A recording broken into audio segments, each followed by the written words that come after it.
Voilà, je vais rapidement donc continuer à faire mes pages. Il doit y en avoir une dizaine à peu près. Donc je prends les deux pages suivantes. J'active le bloc. Je prends le petit plus. Je le place avec la chaîne dans la page suivante. Je prends le petit plus. Bloc suivant. Je refais encore deux pages. Je prends le petit plus. Bloc suivant. Et je crois que j'arrive au bout. Bloc suivant. Encore. Alors allons-y. Encore une page. Je crois qu'une, ça devrait suffire. J'active le bloc. Je prends le petit plus. Alors moi j'ai 10 pages. Vous en avez peut-être 9. Ça dépend de la grandeur des marges que vous avez choisies. Bien, si maintenant je reprends la page 1, donc pour aller sur une autre page, on fait un double-clic sur la page qui nous intéresse. Double-clic. Et moi, c'est la page 1 qui m'intéresse. Et je constate, je vais grossir un petit peu ceci, encore un petit peu, encore un petit peu, ça y est. Je constate que j'ai des titres et j'ai du texte. J'ai un titre principal qui est écrit en majuscule, j'ai un espèce de sous-titre qui est en dessous du titre principal, ce sous-titre est suivi d'une ligne blanche, ensuite j'ai du texte, puis ensuite j'ai un sous-sous-titre, un niveau 3 si on veut bien. C'est un titre qui n'est pas suivi d'une ligne blanche. Donc dans le document que je vous propose de mettre en forme, il y a trois types de titres. Il y a ceux qui sont écrits en majuscules, il y a ceux qui sont juste en dessous de ceux qui sont écrits en majuscules, ceux-là, et il y a les petits titres qui ne sont pas suivis d'une ligne blanche. On va appeler ceux-ci les titres de niveau 1, ou titre 1, ceux-ci titre 2, et ceux-là titre 3. Et le reste, c'est le texte. Alors pour que la mise en page soit cohérente et soit facilement modifiable, on va utiliser des styles, et des styles de paragraphes. On va mettre en forme des paragraphes. On va choisir la grandeur de la lettre, la police de caractère, le type d'alignement, les alinéas, les petits espaces qui sont au début de paragraphe, etc.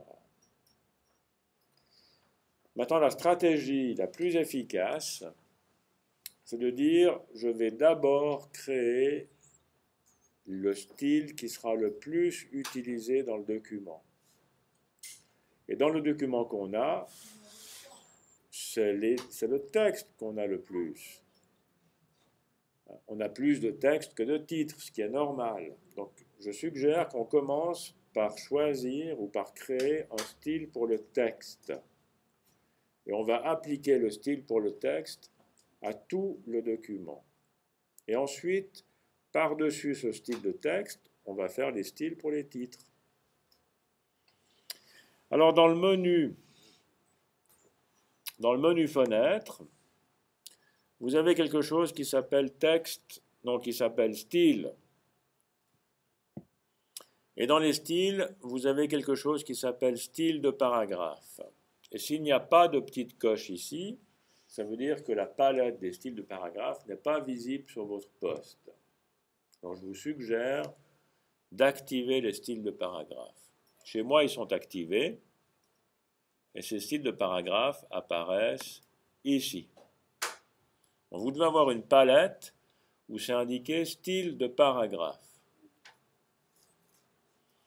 Alors pour votre information, il y a déjà un style qui existe, même deux. Il y en a toujours un qui est le style standard, et comme on a importé un document qui vient de Word, il y a un style qui s'appelle normal, avec une petite disquette ici, qui indique que ce style a été importé dans votre document. Alors on va ignorer ce style normal, et on va fabriquer un nouveau style. Alors dans cette palette, vous avez un petit onglet. Enfin, ce n'est pas un onglet plutôt, c'est un point ou un bouton pour faire afficher un menu. On clique dessus et vous avez le menu de l'onglet style de paragraphe. Et on va faire un nouveau style de paragraphe. Et là, on choisit un nom, le nom du style. Alors moi, par habitude, le nom du style va représenter l'utilisation qu'on en fait. Évitez d'appeler ça style 1, style 2, style 3, parce qu'au bout d'un moment, on ne sait plus à quoi ça correspond. Donc le nom que je suggère de mettre ici, c'est texte. Parce que l'usage de ce style, c'est pour représenter l'aspect visuel des paragraphes de texte. Et après, on va mettre un nouveau style qui sera le titre 1, puis le titre 2, puis le titre 3, etc. Donc, essayez de trouver des noms qui sont en relation avec l'usage qu'on en fait. Voilà, nom du style, texte. Après, vous choisissez un caractère, ce qu'on appelle le format de caractère de base. Et vous avez un menu avec la famille de police. Et la famille de police, c'est la liste de toutes les polices qui sont installées sur votre poste. Alors c'est possible que sur votre poste, vous n'avez pas tout à fait la même liste que j'ai moi. Puis on en choisit une. Alors peu importe, hein.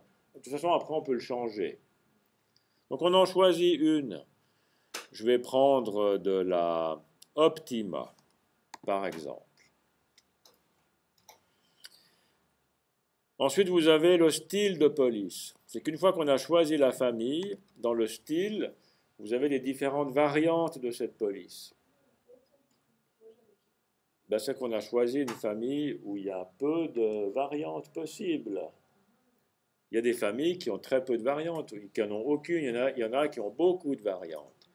Alors, dans l'Optima, vous avez 5 variantes. Vous avez le régular, l'italique, donc c'est les lettres qui sont légèrement inclinées, du bold, c'est du gras italique, puis de l'extra black, c'est du gras très costaud. Mais monsieur, si on a choisi une famille de police particulière, ouais. S'il y a moins de ces styles de police, ça veut dire que ça ne va pas être forcément de l'écriture latine. Ah, à mon avis, ça peut être de l'écriture latine, hein. Mais ça veut dire que vous ne pouvez pas écrire en italique ou pas écrire en gras. Il n'y a qu'une seule variante de dessin de lettres.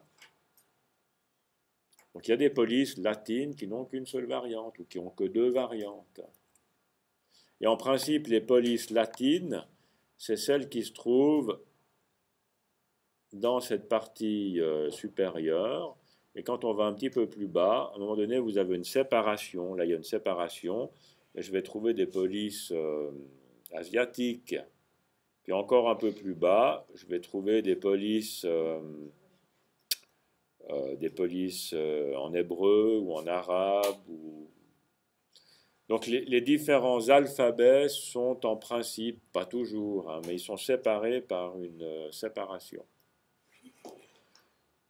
Il y a encore des particularités, parce que si on prend les webdings ou les dingbats, c'est des polices de symboles et non pas des polices de lettres. Donc je vais rester avec mon Optima qui est ici. Et mon Optima a quelques variantes. Régular, italique, bold italique ou extra black. On va laisser dans le régular. Ensuite, je choisis le corps de la lettre. C'est la grandeur du texte. Et vous pouvez mettre une valeur ici, ou bien choisir quelque chose dans le menu. Et l'interlignage, c'est l'espace d'une ligne à l'autre. Et lorsque cette valeur est marquée entre parenthèses, ça signifie qu'on a un interlignage qui est calculé automatiquement. Bon, pour l'exemple qu'on veut faire, on peut laisser ça comme ça. Le crénage, c'est la manière dont la machine va calculer l'espacement entre les lettres. Il y a 2 réglages, c'est un crénage optique ou un crénage métrique. C'est plus esthétique, mais je ne peux pas vous expliquer pourquoi, de choisir le réglage optique plutôt que le réglage métrique. Voilà. Ensuite, l'autre réglage qui est important, c'est les retraits et espacements. C'est là qu'on va définir comment l'alignement va se faire pour notre texte. Donc j'ai maintenant dans la zone de réglage d'autres paramètres. Je suis dans la fonction retrait et espacement. Je vais choisir l'alignement. Comment est-ce que le texte va être aligné dans les blocs? Jusqu'à maintenant, il est à gauche. Ça veut dire que c'est aligné à gauche et c'est flottant ou c'est en drapeau, on appelle ceci, à droite. Et si je choisis justifier à gauche, ça veut dire que le texte sera aligné à gauche et à droite, mais que la dernière ligne, elle, sera à gauche. La dernière ligne du paragraphe sera à gauche. On verra visuellement ce que ça représente. On met justifié à gauche alors. En principe, on met souvent justifié à gauche si on veut un alignement qui soit à gauche et à droite. Et le retrait de première ligne, c'est le petit décalage qu'on met au début du paragraphe. C'est pour visualiser où commence un paragraphe. Et là, je mets quelques millimètres. Je mets en principe 3, 4, 5 millimètres. Donc j'ai mis 5. Et puis je valide. Donc je fais OK maintenant. Donc j'ai un nouveau style dans ma palette, style de paragraphe. Ce style s'appelle texte. Il contient des réglages, un choix de police, un corps, un interlignage, un alignement, un alinéa, un retrait de première ligne, etc. Et maintenant qu'on a créé le style, on va appliquer le style au texte. Il ne suffit pas de le créer, il faut ensuite l'appliquer. Alors pour être sûr que le style texte s'applique sur toutes les pages, eh bien on va prendre l'outil texte, on se met à l'intérieur du bloc, j'ai cliqué n'importe où dedans, ça clique là, ça clignote sur le mot qu'empêche chez moi, et pour être sûr de l'appliquer partout, je prends le menu édition et je fais tout sélectionner. Et là, toutes mes pages, mes 9 ou 10 pages de texte sont sélectionnées. Et sur l'ensemble de ces pages, je clique sur le style texte, et à partir de maintenant, j'ai le réglage que j'ai choisi qui s'applique à mon document. Et vous constatez, si je prends la loupe qui diminue, donc la loupe avec la touche Alt, chez moi, il n'est sûrement pas besoin de diminuer chez vous, que je prends la flèche et que je désélectionne mes blocs en cliquant à côté. J'ai un texte où au début des paragraphes, j'ai un petit espace, c'est l'alinéa.